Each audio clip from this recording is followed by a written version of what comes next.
Kaixo, bebi ikastaro honetako zeia jarduera erako bideoa azalduko dizuet ondoren. Kasu honetan, zuek ikasleok, erronka baten bilaketa fasean adimen artifiziala nola erabili ez, adieraziko dizuet pilula baten bitartez, informazio pilula baten bitartez. Beraz, erronka baten informazio bilaketa fasean gaude, eta fase honetan adimen artifiziala noski tresna oso altzu esan daiteke. Beraz, baina kontuz eta tentuz erabili behar den tresna da. Hau, orduan hemen gomendio batzuk lusatuko dizkizuet. Lehenik eta behin, ulertu behar den gauza bat da, adimen artifiziala nola den teknologia estokastikoa. Zer esan nahi duene probabilitateetan oinarrituta dagoela. Vale? Beraz, ematen dituen emaitzak nolabait beti buruan izan probabilitate baten ondorio direla. Eta erreferentzia errealak izan daitezkeela, baina probabilitatearen ondorio bezala erroreak ere egon daitezkeela. Orduan, beste kuriosidade bat edo gaur eguneko chat botauena da ematen dituztela baieztapenak oso ziurtasun osoz. Orduan, ez gaitu horrek ere konbentzitzen utzi behar, ezta? Kontuz ibili behar gara alde hortatik ere bai.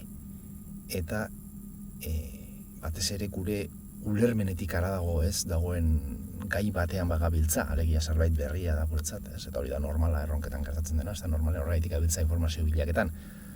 Beraz, adimen artifizialak ematen dizkigun erantzunak beti saiatu beste leku batean begiratzen edo ziurtatzen egia direla, ezta? Eta horretarako oso garrantzitsuak dira erreferentziak, ezta? Eskatzea, erreferentziak nondik atera dan informazio hori, ezta? Erreferentzia beti dira garrantzitsuak akademian. Orduan, adibidez, gure kasu adibide honetan, badagaude adimen artifiziala eta big datako espezializazio ikastaroan, eta ikastaro honetan, erronka bat suertatu zaigu, erronka baten barnean gaude, eta bilaketa fasean. Eta erronka fase honetan zer bilatu behar dugu, erronka handiagoa da, baina gu konkretuki nahi dugu, nolabait bilaketa motor bat.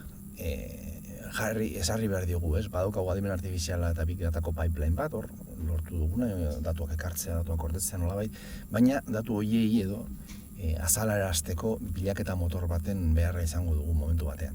Eta hori bilatu nahiko genuke, ezta? Orduan, adibidez, badago hemen, nik ere proposatuko dizuet, hain badaude, ChatGPT, badakizue, Gemini, ezberdinak, baina Perplexity da beste tresna bat, eta adibidez tresna honek eskaintzen duena da bilaketa bat egiten dugunean referentziak eta eskaintzen dizkigu, eta horrek lagungarri izan daiteke ez adibidez, kasu honetan begiratu dezaket, nik aldetu dio, adimen artifiziala eta big datako pipeline batean datuak integratzen ditugu, eta orain bilaketa motor batean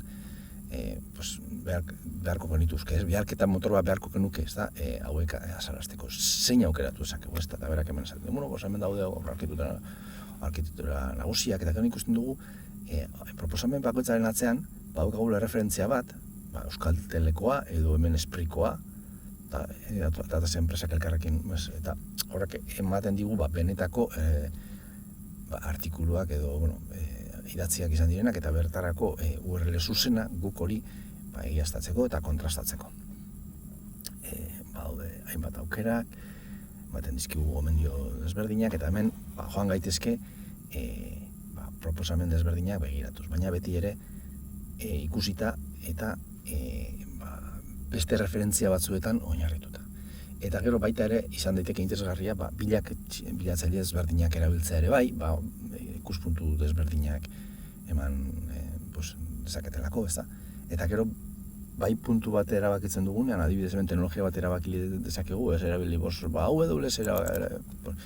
eta gero horri buruz ere informazio sakonagoa eska dezaiokegu, beti ere kontuz eta hori ez referentzietan oinarrituta. Eta ahaztu gabe alborapenak ere izaten dituztela, horregatik ez da bakarrik informazio reala ez izatea, baizik eta igual ikuspegi bateko informazioa bakarrik ematen dizute.